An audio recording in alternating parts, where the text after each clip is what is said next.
A memorial to the Jews of Budapest, who were rounded up during World War II and told to take off their shoes before being shot and pushed into the Danube.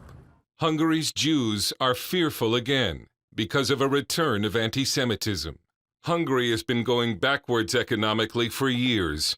Old scapegoats have come back to life in a nation that feels like it was flattened by globalization. Foreigners, bankers, and Jews. This is the kind of political ad that tapped straight into the Hungarian psyche. A bankoknak mindent szabad. Míg dolgozunk, ezek csak lopnak. A politikus bűnözőknek mindent szabad. Már félek kimenni az utcára. A cigány bűnözőknek mindent szabad? Nincs magyar áru a polcon. A multiknak mindent szabad.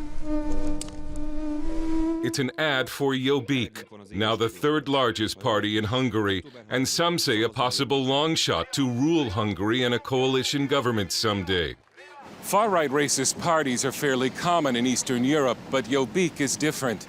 Stronger, better organized, and offering solutions to real problems that Hungarians face. Even if they're the wrong solutions and the boogeyman is an American-Israeli conspiracy. You know, there's a joke in Hungary that somebody comes to a village and he says, "Is there anti-Semitism here?" So they say, "No, there isn't, but there's a great need for it." And so Budapest Rabbi Shlomo Koves says Jews can now feel the anti-Semitism in the streets, although physical attacks on Jews are rare. I mean, a society is not in a good state when people relatively have a hard time making a living. All these ideas, extreme ideas, can come back. A Jobbik member of parliament has called for a list to be drawn up of all the Jews in government because he deems them a security threat. They consider the entire Jewish community as the agents of America and Israel. They say that through the Hungarian Jewish community, Israel and America are turning Hungary into a colony. Hungarian parliament member Pál Steiner lost half of his relatives in the Holocaust, and now, 70 years later, he receives death threats. But anti-Semitism hasn't returned to Hungary, he says, because it never left. It's clear that Jobbik's basic principles are very similar to the Nazis, especially considering the so-called Jewish problem. And I need to stress that there is a part of the Hungarian society that has a secret sympathy for Jobbik. Hungary's World War II leader Miklos Horthy, when Hungary was a Nazi ally. Last month, Horthy returned to a place of honor in Budapest when his bust was unveiled at a church. Opponents demonstrated by wearing yellow stars. It's now become very dangerous for Hungary's gypsies, who are more likely to commit crimes and are hated more than Jews. Jobbik started a militia, the Magyar Garda, but it was outlawed. Jobbik claims it was a service organization, but it looked like Aerocross, a Nazi-era party that killed thousands of Jews.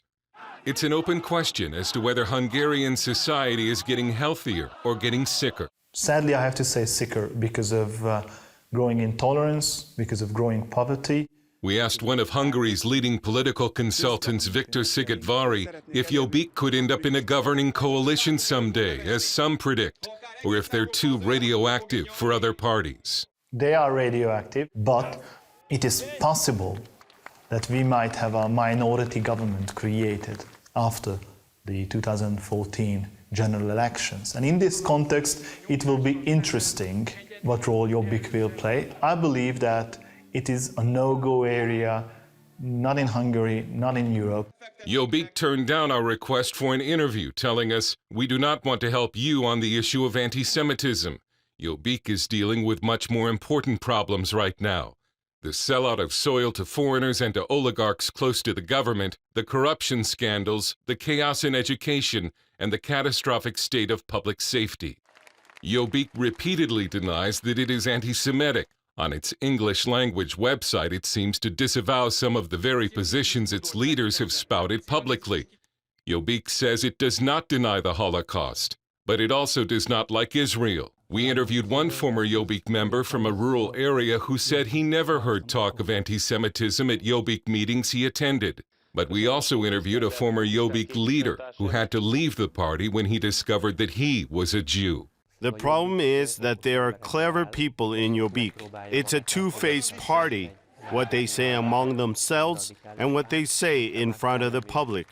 The other problem is that they are inciting hatred.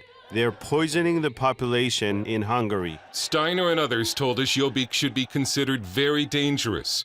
And even if they never rule Hungary, critics say they're a legally elected party, spreading dangerous ideas. But Jobbik seems to be only a symptom in a nation that is still clinging to old-fashioned anti-Semitism. Dale Hurd, CBN News, Budapest.